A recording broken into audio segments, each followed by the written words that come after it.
Sourav, as usual, was sitting in the middle, and when it was 11:29, Michael said, "So where is Dada?" And I was like, he made Steve Waugh wait for you at the toss. He's now trying to make you and Shane wait for you for the session.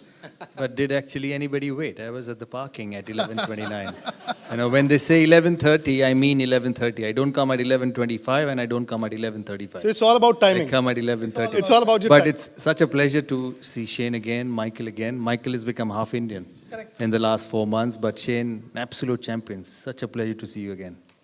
Lovely to see you too, Sourav and Pup. I mean, Sourav, when you're talking about the toss, I loved it that he was late for the toss. You did? It was like you, basically. Wasn't Nice. It was fantastic. Steve Waugh, you Australians, you can wait. This is on my terms, this is my turf, and I'll turn up when I want to turn up. I absolutely loved it. That's I thought it was Shane Warne for fantastic. you. But he still doesn't believe he did that on purpose. But I can bet you. Listen to him. But I can bet you when he took that ball at Eden Gardens and he was bowling to me outside the rough on that off stump in the test match, every time he remembered me, you better learn to play the game in the right manner. You better be at the toss at the right time. And that's what he says now, so great to hear I that. didn't like it. I didn't like it at the time when I was playing against him, but I look back at it and I respect it. It was fantastic. I want I think this I got to- none you for think it was 180 deliberate? that game too, so... You think it was deliberate? Yeah, of course it was. He won't say it now, but it was. He's not going to rock up late Come for on, the toss. Sourav. Of course Come it on. was. Was it Of course deliberate? was. Actually, a couple of times I left my blazer in the dressing Yeah, room. look. So I had to go back and get it. I've used plenty of excuses for many different things too, so... Well, let's just say he did it on purpose, and it was wonderful. But I must tell you one thing. As I turned around Regent's Park and entered Hanover Terrace, the police caught me and said, did you see a man with suit and very good looking and with one of the best cars in the town? I said, who's that? He said, he's got a black Bentley and he was driving at 100 miles an hour next to the Sussex Place Garden. And the I car's said, yeah, parked there. I said, yeah, I know who you're talking about and I'm seeing him in 5 minutes, but you need to let him go because he's bowled too many English batsmen out. 100 meters from here, the first delivery to Mike Getting, which year was it? That was Old Trafford. 93. That was Old Trafford. Took the world by storm. So you expect him to come to Sussex Gardens and drive at 100 miles an hour. And you got to let him do that because that delivery made English cricket lose ashes for the next 10 years. Michael, you've grown up watching these two. Now you're sort of watching these two just take the stage. Yeah, I love it. It's good. I can sit back and watch like I used to as a young boy. I guess that's probably one of the things I'm most proud of through my career, that the players that I idolised as a young boy playing cricket, I was lucky enough to play with and against. So I got to play against Sourav, I got to play with Shane, and I think this is a great example of why you play cricket. At the time, I will never forget how competitive Shane Warne and Sourav Ganguly were. Warne wanted to get him out. Sourav was a wonderful player of spin, as good as any left-hander, in my opinion. They were so competitive on the field, but you see this friendship and this relationship now, and that's why the game is so special. And I think about big tournaments like this, the Champions Trophy and the recent Test series in India between Australia and India, and there was a lot of talk in the media about how competitive these two teams were. Steve Smith, Virat Kohli, they're not friends or they're not getting on. You love the game so much and you want to win and you're so passionate about helping your country be successful. That's why you play so hard on the field. But Steve Smith and Virat Kohli will be no different to these two in 5 years, 10 years, 15 years, when they're sitting together like this talking about good times. Because of how competitive we all are with each other, that's what makes us respect each other. And as a young boy growing up watching these two, that's why I idolise these two. And I went through a phase when I was playing regularly with Shane. I used to see him everywhere. He used to play for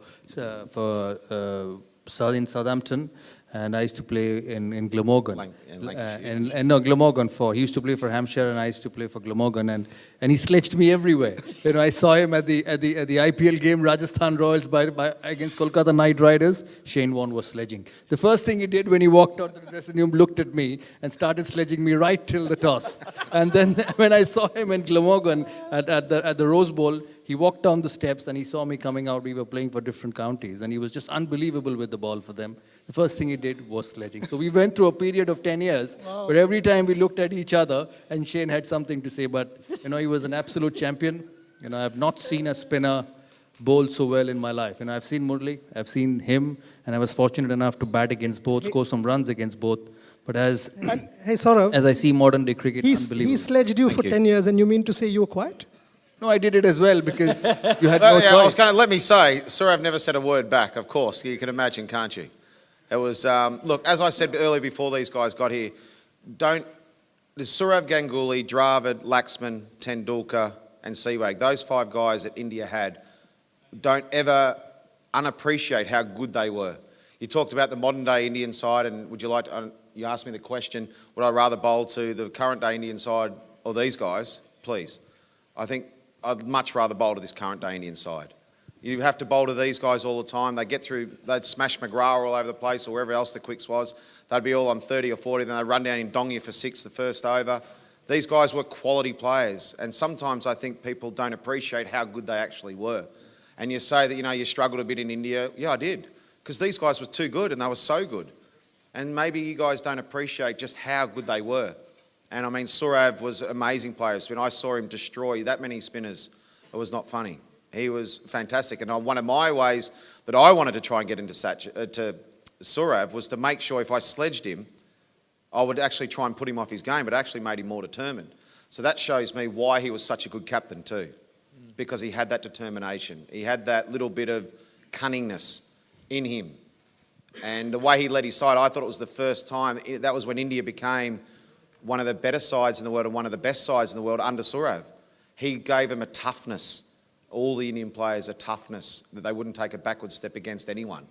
And they had the firepower.